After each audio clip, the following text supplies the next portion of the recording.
प्रत्येक मनुष्य के जीवन में ऐसा क्षण अवश्य आता है जब सारे स्वप्न, सारी आशाएं, सारे दृश्य ध्वस्त हो जाते हैं। जीवन के सारे आयोजन ही बिखर जाते हैं।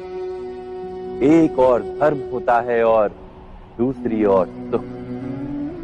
इसी को धर्म संकट कहते हैं। जब धर्म का वहन ही संकट हो और धर्म का त्याग ही सुख हो।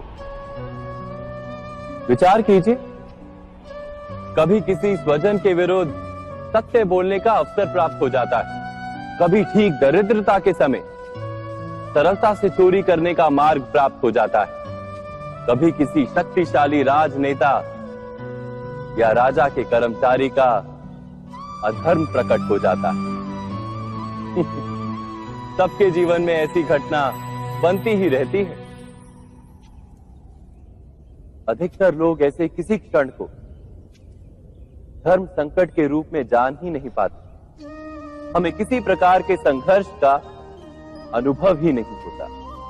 सहजता से सुख की ओर खींचे चले जाते हैं, जैसे मक्खी गुड़ की ओर खींची चली जाती।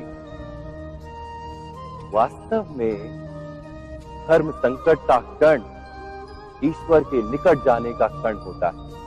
यदि हम संघर्षों से भयभीत ना हो, सुख की ओर आकर्षित ना हो, अपने धर्म पर दृढ़ रहे, तो ईश्वर का साक्षात्कार दूर नहीं।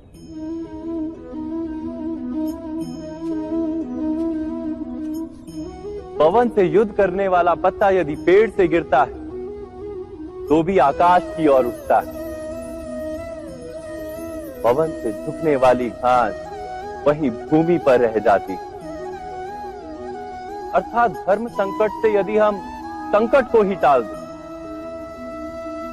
तो सुख तो मिलता है, जीवन बढ़ता है, किंतु क्या चरित्र नहीं टूटता? क्या आत्मा दरिद्र नहीं हो जाती? क्या ईश्वर से अंतर नहीं हो जाता? स्वयं विचार कीजिए।